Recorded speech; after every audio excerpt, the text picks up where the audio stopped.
Linda, human animal, elbow, east of noon, body, oscillating shadow. ഇതെല്ലാം കൂടെ പറഞ്ഞു തീർക്കില്ല, ഇതെല്ലാം കണ്ടു തീർക്കാനുള്ളതാണ്.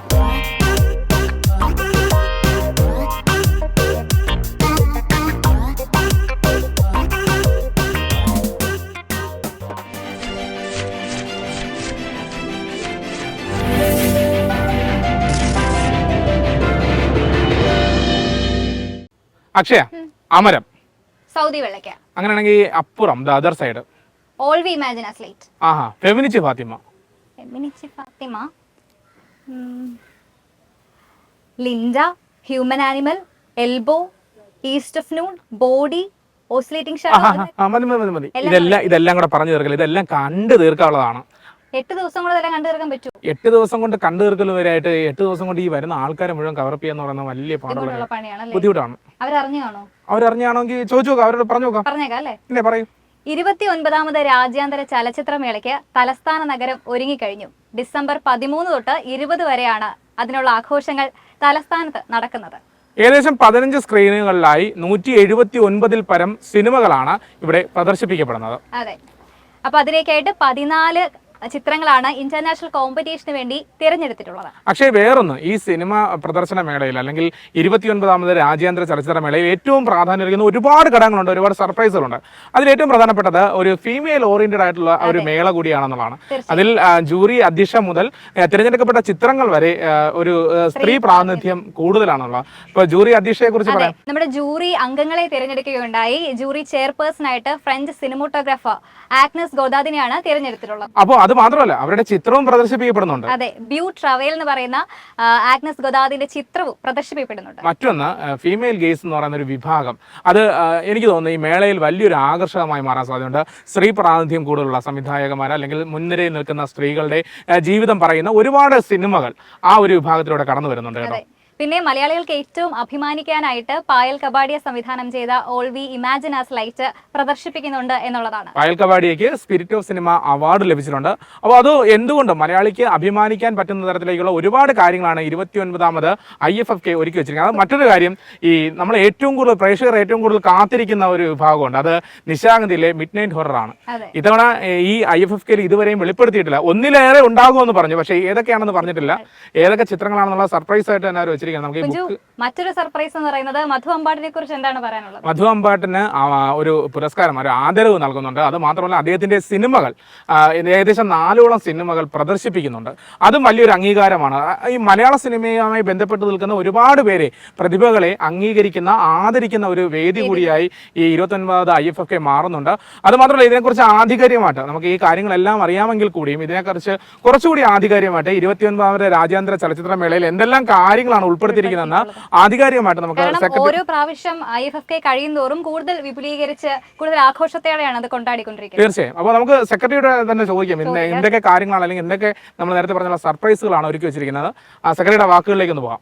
ഓരോ ചലച്ചിത്ര മേളകൾ കഴിയുമ്പോഴും നമ്മൾ അവകാശപ്പെടാറുള്ളത് ആ മേളയാണ് ഇതുവരെയുള്ള ചരിത്രത്തിലെ ഏറ്റവും വലിയ മേളയായി, ഏറ്റവും മികച്ച മേളയായിട്ടൊക്കെ നമ്മൾ സംസാരിക്കാറുള്ളത്. അതുതന്നെ നമുക്കിപ്പോഴും പറയാനുണ്ട്. 29ാമത് മേള തീർച്ചയായിട്ടും പ്രേക്ഷകരുടെ അഭിരുചിയും താല്പര്യവും പൂർണ്ണമായി നിറവേറ്റുന്ന ഒരു ചലച്ചിത്രോത്സവമായിട്ടാണ് അതിനെ ഇതുവരെ നമ്മൾ വിഭാവനം ചെയ്തിരിക്കുന്നത്. ആ നിലയിൽ അതിൻ്റെ സ്വീകാര്യത ഈ മേളയിൽ ലഭിക്കുമെന്നാണ് വിശ്വസിക്കുന്നത്. കാരണം നമുക്കറിയാം, ഇന്ന് ലോക ചലച്ചിത്ര മേളകളിലെല്ലാം ശ്രദ്ധേയമായ ചലച്ചിത്രങ്ങൾ ലോക സിനിമ പാക്കേജിൽ ഉൾപ്പെടുത്താനുള്ള പരിശ്രമം അക്കാദമി നടത്തിയിട്ടുണ്ട്.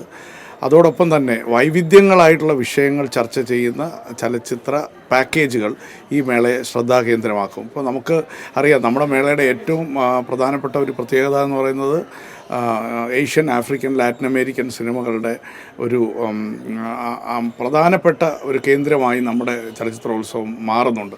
ആ നിലയിലാണ് പലരും ഈ നമ്മുടെ മേളയെ ഒബ്സർവ് ചെയ്യുന്നത് മറ്റ് മേളകളിൽ നിന്ന് വ്യത്യസ്തമായിട്ട്. ഇപ്പോൾ ഈ മേളയിൽ നമുക്ക് ലാറ്റിൻ അമേരിക്കൻ സിനിമകളുടെ പാക്കേജ് കഴിഞ്ഞ വർഷം നമ്മൾ ഫെർണാണ്ടോ ബ്രണ്ണർ ആണ് അത് ക്യൂറേറ്റ് ചെയ്തത്. അദ്ദേഹം തന്നെയാണ് ഇപ്പോഴും അത് ചെയ്യുന്നത്. ലാറ്റിൻ അമേരിക്കൻ സിനിമകളുടെ ഒരു പാക്കേജ് നമ്മൾ ഉൾപ്പെടുത്തിയിട്ടുണ്ട്. കഴിഞ്ഞ തവണത്തെ മേളയിൽ നമ്മുടെ ശ്രദ്ധയിൽ ഒരുപാട് പേര് അഭിപ്രായം പറഞ്ഞത് ഫീമെയിൽ ഗെയ്സ് എന്ന് പറഞ്ഞ അതാണ്. അപ്പോൾ അത് ഈ മേളയിലും 7 ചിത്രങ്ങളുമായി അത് നമ്മുടെ ക്യൂറേറ്ററായിട്ടുള്ള ഗോൾഡാസ് എല്ലാം നേരിട്ട് തിരഞ്ഞെടുത്തിട്ടുള്ള 7 സിനിമകൾ അതിനകത്ത് നമ്മൾ ഉൾപ്പെടുത്തുന്നുണ്ട്. ഈ മേളയിൽ ആദരിക്കപ്പെടുന്ന 2 ഇന്ത്യൻ പ്രതിഭകൾ, ഒന്ന് ഇവർ രണ്ടുപേരും ചലച്ചിത്ര മേഖലയിൽ 50 വർഷം പൂർത്തിയാക്കുകയാണ്. ശ്രീമതി ഷബാന ആസ്മി ഈ മേളയിൽ ആദരിക്കപ്പെടുന്നുണ്ട്.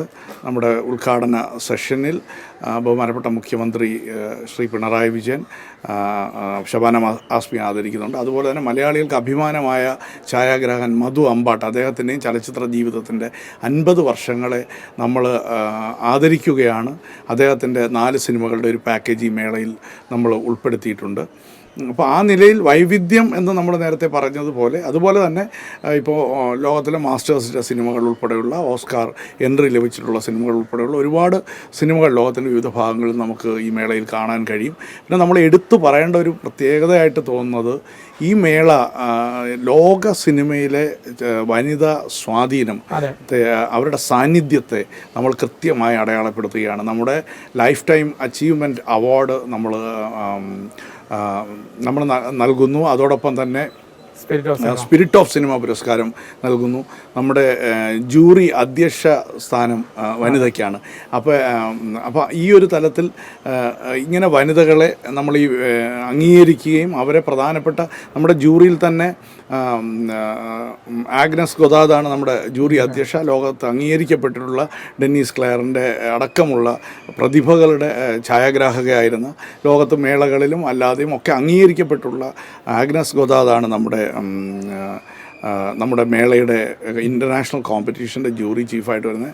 അതുപോലെ തന്നെ ജോർജിയയിൽ നിന്നുള്ള ആ മേളയിൽ തന്നെ ഈക്വലി ഇമ്പോർട്ടൻ്റ് ആയിട്ടുള്ള, അതേപോലെ തലമുതിർന്ന നാന ജോർജസ് എന്ന് പറഞ്ഞ സംവിധായിക ഛായാഗ്രാഹക തന്നെ ഈ ജൂറിയുടെ ഭാഗമായിട്ട് വരുന്നുണ്ട്. അപ്പോൾ ആ നിലയിലൊക്കെ വനിതകളെ നമ്മൾ അംഗീകരിക്കാൻ നമുക്ക് കഴിയുന്നുണ്ട്. പായൽ കപാഡിയ നമുക്ക് അഭിമാനമായിട്ടുള്ള ഗ്രാൻഡ് പ്രീ പുരസ്കാരം കാനിൽ നേടിയിട്ടുള്ള പായൽ കപാഡിയ അവസാന ദിവസം നമ്മുടെ മേളയുടെ ഭാഗമായിട്ട് എത്തുന്നുണ്ട്. അപ്പോൾ ഈ നിലയിലെല്ലാം കാര്യങ്ങൾ ആ ഒരു തരത്തിലേക്കുള്ള ഒരു നറേറ്റീവ് നമുക്ക് ആ ചിത്രത്തിൻ്റെ ഒരു പ്രത്യേക പ്രദർശനം നമ്മൾ ഈ മേളയിൽ ഉൾപ്പെടുത്തി. ഒരു ഷോ മാത്രമാണോ? നിലവിൽ നമ്മൾ അങ്ങനെയാണ്, ഒരു പ്രത്യേക പ്രദർശനമാണ് ഇപ്പോൾ നമ്മൾ ഈ മേളയിൽ ഉൾപ്പെടുത്തിയിട്ടുള്ളത്. പൂർണ്ണമായ ഷെഡ്യൂൾ നമ്മൾ തൊട്ടടുത്ത ദിവസങ്ങളിലാണ് പുറത്തു വിടാനായിട്ട് ഉദ്ദേശിക്കുന്നത്. മറ്റൊന്ന് ഈ റീസ്റ്റോർ ലെവലിൽ, അല്ലെങ്കിൽ റീസ്റ്റോർ ചെയ്തെടുത്ത സിനിമകൾ കഴിഞ്ഞ തവണ വലിയ രീതിയിൽ ചർച്ച ചെയ്യാതും ഏറെ ജനപങ്കാളിത്തം ഉണ്ടായിരുന്നു, മണിച്ചിത്താഴ് ഉൾപ്പെടെ. അപ്പോൾ ഇത്തവണ ഏതാണ്? അമരം ഉണ്ട് എന്ന് അറിഞ്ഞു. ഇനി അമരം നമ്മൾ യഥാർത്ഥത്തിൽ മധു അമ്പാട്ടിൻ്റെ പാക്കേജിൻ്റെ ഭാഗമായിട്ടാണ് ഉൾപ്പെടുത്തിയിരിക്കുന്നത്. തീർച്ചയായും റിസ്റ്റോർഡ് ക്ലാസിക്സ് ഈ മേളയുടെ കൂടി ഭാഗമായി നമ്മൾ അവതരിപ്പിക്കുന്നുണ്ട്. അപ്പോൾ അത് എല്ലാ വർഷവും ഇപ്പോൾ മേളയിൽ നമുക്ക് ഒഴിവാക്കാൻ കഴിയാത്ത ഒരുപാട് പേരുടെ ശ്രദ്ധ ആകർഷിക്കുന്ന ഒരു അനുഭവമായി റിസ്റ്റോർഡ് ക്ലാസിക്സ് ഉണ്ടാവും. അപ്പോൾ അതുപോലെ തന്നെ നമ്മളിപ്പോൾ ഇതിൻ്റെ എപ്പോഴും ഒരു മലയാളം കണക്റ്റ്, നമ്മളെങ്ങനെ സാഹിത്യവുമായി ഒക്കെ ഇതിനെ ഒരു കണക്റ്റ് നമ്മൾ സൃഷ്ടിച്ചെടുക്കുന്ന ഒന്ന് തോപ്പിൽ ഭാസിയുടെ, പി ഭാസ്കരൻ്റെ, പാറപ്പുറത്തിൻ്റെ ഒക്കെ ജന്മശതാബ്ദിയുടെ വർഷത്തിലൂടെ നമ്മൾ കടന്നു പോകുമ്പോൾ നീലക്കുയിലി മേളയിൽ പ്രദർശിപ്പിക്കപ്പെടുന്നുണ്ട്. അതുപോലെ തന്നെ അരനാഴിക നേരം പ്രദർശിപ്പിക്കപ്പെടുന്നുണ്ട്, മൂലധനം പ്രദർശിക്കപ്പെടുന്നുണ്ട്. ഈ മേളയിൽ നമ്മളെ ഒരു വലിയ പ്രത്യേകത എന്ന് പറയുന്നത്, നമ്മുടെ മലയാള സിനിമയുടെ ചരിത്രത്തിൻ്റെ ഒരു കാലഘട്ടത്തിൻ്റെ ഭാഗമായിരുന്ന അഭിനേത്രികൾ 1984 മുമ്പ് മലയാള സിനിമയിൽ എത്തുകയും മലയാള സിനിമയിൽ പ്രതിഭകളായി പിന്നീട് വിലയിരുത്തുകയും ചെയ്ത അഭിനേത്രികളെ നമ്മൾ 15-ാം തീയതി വൈകിട്ട് മാനവീയം വീതിയിൽ ആദരിക്കുന്നുണ്ട്. മാനവീയം വീതിയിൽ തന്നെയാണ് ഇത്തവണയും പ്രധാനപ്പെട്ട സാംസ്കാരിക സായാഹ്നങ്ങൾ ഉണ്ടാവുക. അങ്ങനെ എല്ലാ തരത്തിലുള്ള പ്രേക്ഷകരെയും ചലച്ചിത്ര പ്രദർശനങ്ങൾ കാണുന്നതിന് സംവാദത്തിൻ്റെ ഒരു ഇടമായി, അതുപോലെ തന്നെ സാംസ്കാരിക കൂട്ടായ്മകൾക്കുള്ള ഇടമായി നമ്മൾ ഈ 29ാമത് മേളയെ ഒരു നിലയിൽ ഉയർത്തിക്കാട്ടാനാണ് പരിശ്രമം. മറ്റൊന്ന്, ഏറ്റവും കൂടുതൽ പ്രേക്ഷക പിന്തുണ മുൻ വർഷങ്ങളുണ്ടായിരുന്ന സാത്താൻ സ്ലേവ് 2, കഴിഞ്ഞ വർഷം ഉണ്ടായ എക്സോസിസം. അപ്പോൾ മിഡ് നൈറ്റ് ഹൊററിന് വലിയ രീതിയിലുള്ളൊരു ജനപങ്കാളിത്തമുണ്ട്. ഇത്തവണ ഒന്നിൽ കൂടുതൽ ഉണ്ടാകുമെന്നാണ് അറിയാൻ കഴിയുന്നത്. എന്താണ്? തീർച്ചയായിട്ടും അത് ഞങ്ങൾ പ്ലാൻ ചെയ്യുന്നുണ്ട്. കാരണം നമ്മുടെ ഒരു മേളയുടെ ഏറ്റവും വലിയൊരു ആകർഷണമായിട്ട് നമുക്ക് പറയാൻ കഴിയുന്നത് നിശാഗന്ധിയിലെ വൈകുന്നേരത്തെ സ്ക്രീനിങ്സ്, ലേറ്റ് നൈറ്റ് വരെ പോകുന്ന ലേറ്റ് നൈറ്റ് സ്ക്രീനിങ്സ് ആണ് തീർച്ചയായിട്ടും. അത് ഉറപ്പായിട്ട് ഒരു സർപ്രൈസായിട്ട് നമ്മൾ നിലനിർത്തുകയാണ്.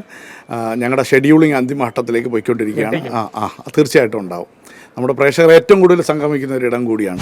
ടാഗോർ അപ്പോൾ ഒരു വേദിയാണല്ലേ? ടാഗോർ മെയിൻ വേദിയാണ്. ഇവിടെയാണ് പ്രധാന വേദി. ഇവിടെയാണ് ഗസ്റ്റുകളെല്ലാം എത്തുന്നത്. മീഡിയ സെൽ ഇവിടെയാണ്. ഡെലിഗേറ്റുകൾക്കുള്ള പാസുകളെല്ലാം വിതരണം ചെയ്യുന്നത്. അത് ദിവസം മാത്രമല്ല, എല്ലാ ദിവസവും ഇവിടെ പരിപാടികളുണ്ട്. അപ്പോൾ ഇതൊരു പ്രധാന വേദിയാണ്, മെയിൻ വേദിയാണ്. അപ്പൊ ഇനി കേരളം മൊത്തം ഇവിടെ കാണും 8 ദിവസം അല്ലേ? കേരളം മുഴുവൻ കാണുന്നില്ല. സിനിമാ പ്രേമികളുടെ ഒരു സിനിമാ കൊട്ടകയായി തലസ്ഥാന നഗരം മാറുകയാണ്. അത്രത്തോളം സിനിമാ പ്രേമികൾ ഇവിടേക്ക് ഒഴുകിയെത്തും. പ്രത്യേകിച്ച് 29ാമത് IFFKയിൽ ഒരുപാട് സർപ്രൈസുകൾ ഉള്ളത് കൊണ്ട് തന്നെ ഇവിടേക്ക് എല്ലാവരും ഒഴുകിയെത്തും. അറിഞ്ഞറിഞ്ഞ് തീർച്ചയായും. ഏതായാലും 29ാമത് രാജ്യാന്തര ചലച്ചിത്രമേളയ്ക്ക് തലസ്ഥാന നഗരം ഒരുങ്ങിക്കഴിഞ്ഞു. ഇനി സിനിമാ പ്രേമികളുടെ കാലമാണ്. ടീം കൗമുദിക്കൊപ്പം കുഞ്ചുമുരളി, അക്ഷയ സാബു.